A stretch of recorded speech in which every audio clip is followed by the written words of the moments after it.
Hello everybody, welcome to another episode of the Ireland Collection, and this episode I'm going to talk about the recent Criterion Flash sale. So a little bit of backstory. So last year my friend Stuart did all these haul videos and I was really inspired. I'm like, oh my god, that's so cool that all these DVD companies or boutiques have these sales. And I'm like, what's your secret, Jimmy? What are the secrets, Jimmy? What are the secrets, Jimmy? Tell me your secrets. He's like, I don't know. Sometimes they have sales, sometimes they don't. You just gotta follow the pages. I don't know. Cut to now, 2023. It's March and I'm starting to notice all these Blu-ray sales, Diabolic DVD, Shout Factory, and all of a sudden the Criterion Flash sale. And I was like, this seems like a coordinated attack like it happens every year. They're using our own satellites against us. And the clock is ticking. So now I know. And knowing is half the battle. I'll keep that in mind for next year. It was so funny when the Criterion Flash sale happened. I made like a little wish list. I filled up the cart of things I wanted and then just like whittled it down to what I really wanted. And I was like, oh my gosh, okay, these are the movies I picked. So I came down to 9 movies. Some of these I've seen, some of these I haven't seen. Right now I stacked them in the order of their spines. So we're gonna go from the earliest Criterion editions to the most recent. I've just figured that would be a cool way to do it and a more interesting way to do it. This is my video focusing on the March 2023 Criterion Flash sale. So number 1 we have here is spine number 65, and it is Rushmore. Thumbnail. So Rushmore is a movie by Wes Anderson, and I like Wes Anderson, and I've been wanting to get Rushmore for a long time, but a lot of the times it was out of print or not at the Barnes & Noble whenever I went to try to get it, or I had it in my hand but I wanted to get something else. So this time it finally made the cut. It was between this and Bottle Rocket, and I figured Bottle Rocket will be there in October, so I was like, I've been wanting to get Rushmore for a long time. And that one sequence in the movie where the character Max is in the elevator and it starts playing that song and he starts walking in slow motion, that has lived rent-free in my brain for the longest time since seeing this movie. Also, I love the part when Bill Murray is carrying like the bicycle. I don't know, and then there's like a whole thing at the end when he makes the Vietnam stage play. I've been really wanting to rewatch that for a long time, and I'm glad to finally have this on Blu-ray so I could finally watch it again, because I don't think I've seen it since college, so I'm really excited about that. That's been like 11 years now at this point, so it's been 11 years since I've seen this movie. I do like Wes Anderson, and it feels great to finally have this in my collection. Okay, so the next number on the spine is 651, and it is Badlands. This is another one that is always never in my Barnes & Noble whenever they had the sale. So when I went to the website, I was going through the movies and I saw Badlands was there. I was like, shit, yeah, son, I've been wanting to see this for a long time. Never ever seen it, but for the longest time it's always announced and talked about in like 1001 movies to see before you die, or it's in the Empire magazines or in top 10 movie lists, and it's got Martin Sheen in it, Sissy Spacek, 1973 film. Always wanted to see this damn thing. Now I finally have it. I'm going to watch it. I want to watch this movie. I need to know. Can you show me Badlands like these? I'm so glad to finally have this in my collection, and I can't wait to watch it. That's another one I can't wait to watch, so I'm really excited about this one too. So the next spine number I'm going to talk about is 692, and that is It's a Mad, Mad World. Now this one has some history with me. I first saw this movie in high school. It was on PBS, the PBS station. Sometimes played movies on the weekend, and one of them was It's a Mad, Mad World. And when I was watching it, I was like, holy shit, this movie was referenced so many times on The Simpsons. There were so many gags I recognized. I'm like, oh my god, they've done that. And then I was so amazed by all the cameos. Like, I remember being like floored, like, oh my god, it's the Three Stooges. It's a Mad, Mad World is definitely one of my favorites. I even saw it on the big screen a few years ago. I think the Regal had this on the big screen for an event, and it was just amazing to see this on the big screen. I love this movie. Check it out. It's really great. I'm so glad to have this in my collection, because there's been a few times where I've wanted to get this and I was like, you know what, today's the day I'm gonna get It's a Mad, Mad, Mad World, and I'm so happy to have this, and I can't wait to watch it on Blu-ray. Because this movie, I remember, just there's some great sequences in this, and it just stands out as a great comedic film, and I feel like everybody should watch this movie. So if you haven't seen it, It's a Mad, Mad, Mad World, check it out. I really love this movie. I can't even wait. Again, I've said this for every movie. I'm like, I can't wait to watch it. I can say that about every movie in this, this DVD haul. It's like, I'm excited. I'm so excited to watch these freaking movies. And that they're in my collection now, finally. So the next spine number I want to talk about is number 950, and that is Some Like It Hot. As you can see here, boom, thumbnail. Some Like It Hot is a movie I've heard for the longest time. 1001 Movies to See Before You Die, AFI's 100 Classic Movies. Tony Curtis, when his glasses fog up, when she's oh God. I think you're on the right track. I must be. Your glasses are beginning to steam up. I've heard about this forever. Ever since I've gotten into movies, I've heard about this movie. And recently I've been trying to get back into like the old Walter Matthau movies, and I sort of want to get that Jack Lemmon stuff into my diet as well, because I just rewatched, you know, A New Leaf, Bad News Bears, Taking on Pelham 1, 2, 3, Charlie Varg for Walter Matthau. And then I watched that that Jimmy Stewart and Kim Novak movie, and Jack Lemmon was in that movie. I was like, oh shit, son, I gotta get some of him in my diet. So I was like, I might as well start with this. Some Like It Hot. You know, nobody's perfect. Spoiler alerts. But like, I've never seen a Marilyn Monroe movie. I don't think at least I have, you know. I might have, maybe once. I don't think so, but I can't wait to watch it, to learn what it is, and see how many other movies have ripped this off, because I'm sure this is one of those iconic movies where I'll be like, oh shit, that's a reference in that movie, or someone ripped that off, or oh, I recognize that from something else. So I think this is definitely going to be one of those movies. Again, can't wait to watch it. So the next spine number I'm going to talk about is number 982, and that is Hedwig and the Angry Inch. I never saw it before, but the reason why I've been wanting to watch it, and it's been in my mind for the last 13, 12 years, whatever, is because when I lived in LA, I would go to the New Art Theater, and I would see the cult classics that they would either play on Friday at midnight or Saturday at midnight.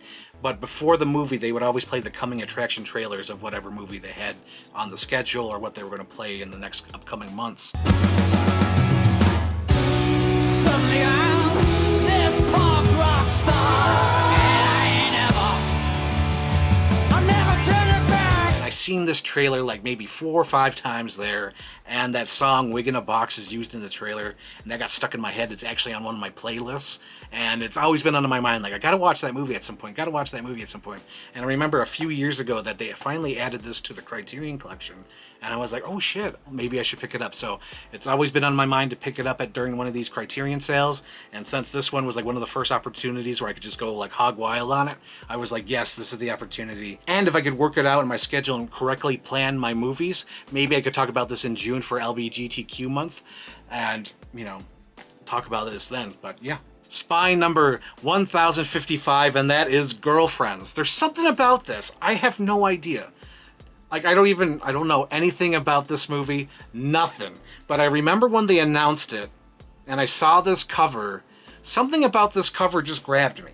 Honestly, I don't even know why. And even the title, just seeing the title Girlfriends and seeing this, and it was just like, what is this about? I want to see this movie. Something grabbed me. I don't know. It just seemed like this photographer woman with all this equipment by herself walking down the street. It grabbed me. It was like one of those movies, like if you're going to the movie theaters and you see a poster, like, okay, I want to see that movie. Something just grabbed me about this, and I've been wanting to get this ever since they added it to the collection.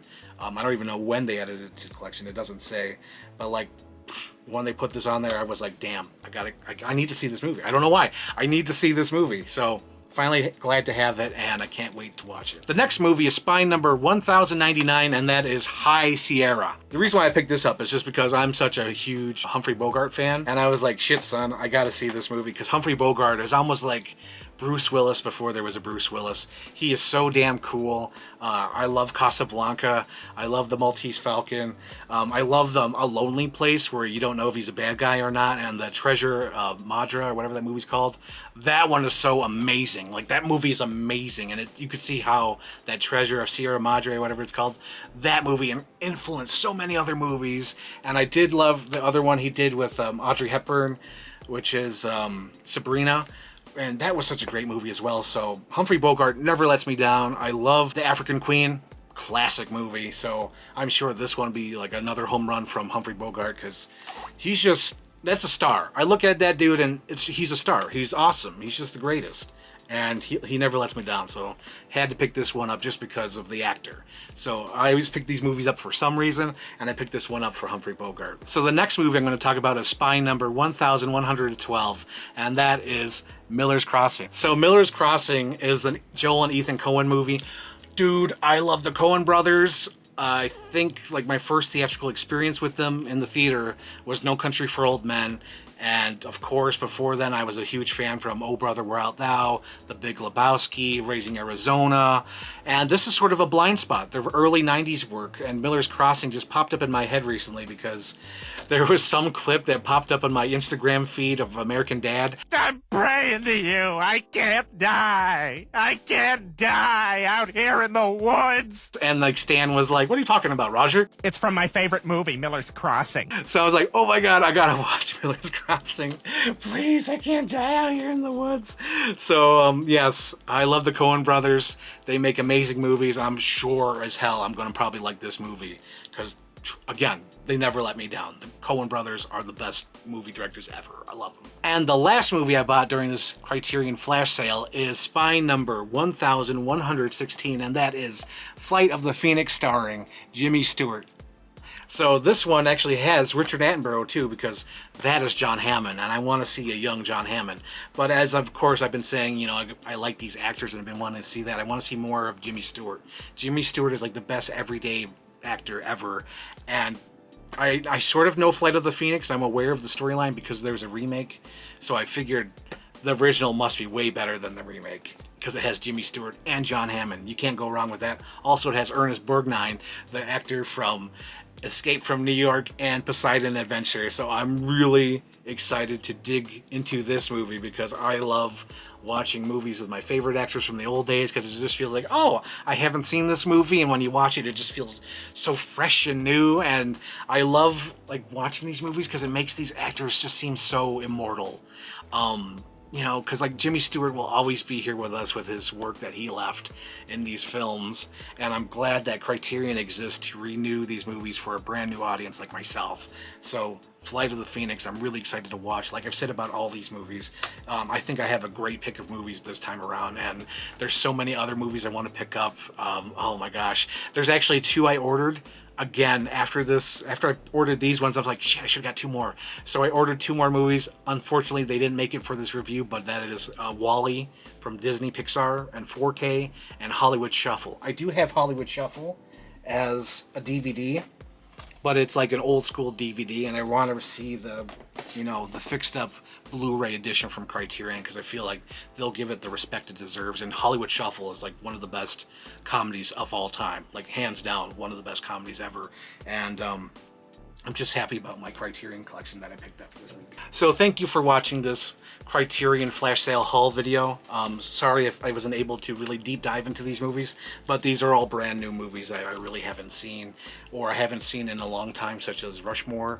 But man, I'm so excited about these. Like, these are movies I've been wanting to watch for the longest time ever. And now that I have some time coming up, I feel like I could actually like deep dive into these and watch these. And I just love watching new things, especially new things from the older generation, so I could see, you know, Humphrey Bogart, Jimmy Stewart, Jack Lemmon, and it's like all these movies that'll forever make them immortal. And that to me is just so cool, because that's like one of the best things about film is like we'll always have their work here. And I'm so glad that there's like some boutique labels like Criterion or Shout Factory or Arrow Video where they just clean up these movies for us to watch and for them to live on forever. And I love that. It's just so great. So thank you guys for watching. Hopefully you enjoyed this haul video, and leave a comment down below if you want me to do a short video on talking about buying WALL-E and Hollywood Shuffle, because I'll be happy to do that. Or maybe a follow-up video with all these movies. I have no idea, but just leave a comment down below. Tell me what you think of this episode. If you liked it, click the like button. If you really liked it, hit the subscribe button, and see you next Monday. Or as my friend Stuart said, see you in the next one. Thanks for stopping by, and I will see you in the next one.